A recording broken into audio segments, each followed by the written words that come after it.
Hi, my name is Erin, and I'm going to be going over a few options for getting upside down, starting with some very gentle versions that literally anyone could do, and then working our way up to some of the more challenging poses. So you can really kind of tune into your body and see, do you need a gentle inversion today, something like legs up the wall, or do you need to sweat it out and get some energy out and really want to work on handstand? So I'll be providing options for all of those. I will be using some props, but you can do all of this without props as well. So let's start with the most basic inversion, which is legs up the wall. The hardest part is getting into it. Slide one of your hips all the way against the wall, and then just rotate the feet up. Legs up the wall, feet above head, inversion. So really the only thing you want to pay attention to here is that depending on your hamstrings, you might need to be farther away from the wall. Basically, we don't want our butt to lift up in this. We want our hips all the way down, so you might need to scoot away from the wall if your hamstrings are tight. And then go ahead and enjoy this for as long as you would like. Now, option 2 is shoulder stand with the wall. So if you'd like to try that, bending the legs, hip distance apart, feet on the wall. And then you're simply going to press into the forearms. You can even lift the hands up as you press into the feet and lift the hips up. So option to stay right here, or you can walk the elbows closer together. Option to stay here or extend one leg, the other, and breathe. Come out of it the same way you can. One foot, other foot, hips down, back into legs up the wall. All right, then another option, if you don't have wall space handy, you could reach for a bolster, a block, anything really to put underneath your sacrum.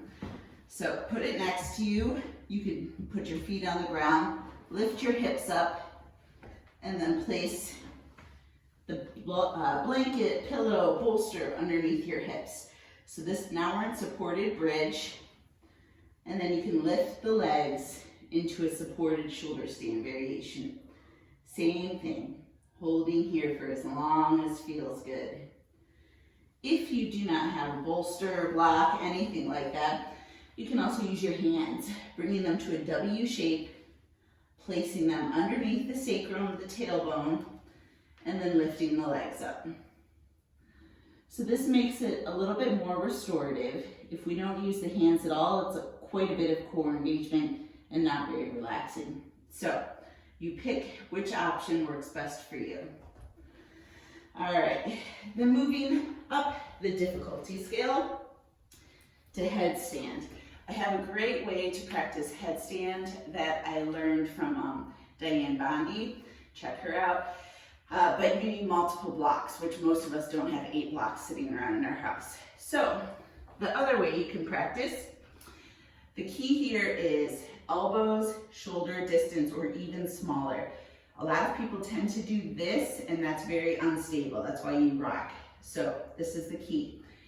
Palms are open like this, so the head goes in, and this part of your forehead is on the ground.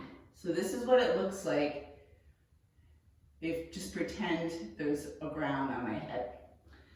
All right, so, and I don't like my bun here for this one, but okay. So then lift the hips up, work on strength here. Feel like you're just on your tippy toes here. If you're feeling strong and that there's little to no pressure on your head, you could walk the feet up the wall. If you're feeling good there, lift away. Then focus on the breath.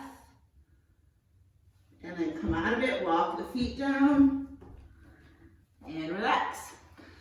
So next one, you can do the same thing flipped around.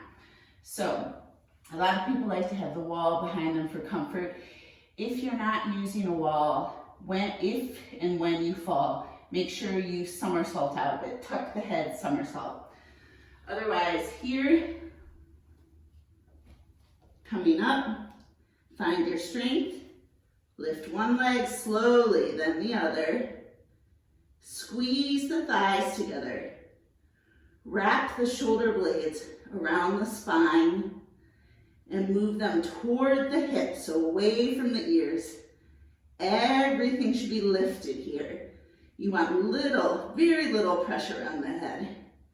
We don't ever want to compress the spine. And then I've read the safest way to come out of this is one leg at a time. Knees wide. Relax in child's pose.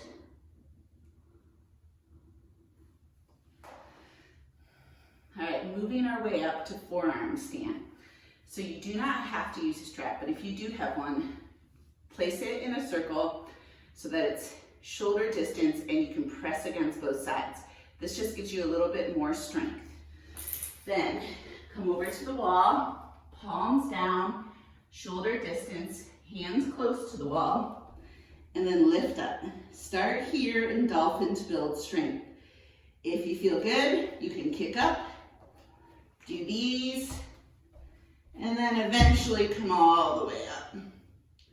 Then once you're here, really press into the forearms and the hands, squeeze the legs together,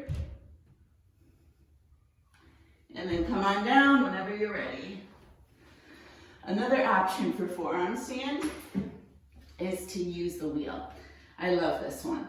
So once you feel pretty good with that, you can use the wheel in the middle of the room, and if you fall out, you'll just fall into forearm wheel.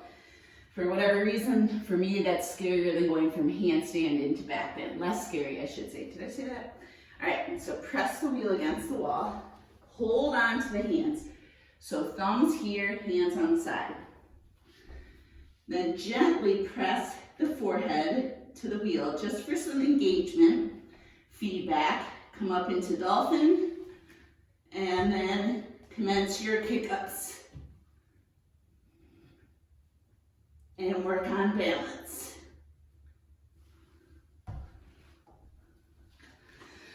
Ta-da! All right. Last one, handstand. So the nice thing about handstand is that it's pretty safe to practice. So one way you want to start practicing, hands shoulder width, starting in down dog, bring one foot forward, oops, too close to the wall, and kick up. That works on strength. All right, once you feel like you've got that, come into the wall, or next to the wall, narrow stance down dog. Hands shoulder width. Press into the hands, gripping the mat. Walk the feet up to L handstand. Option to lift a leg, come up to the toes of the other one. Really working on building strength and getting comfortable upside down with that one. Then last one to practice for handstand, kicking up to the wall. So same thing here. This time, try to kick up and then work on the balance.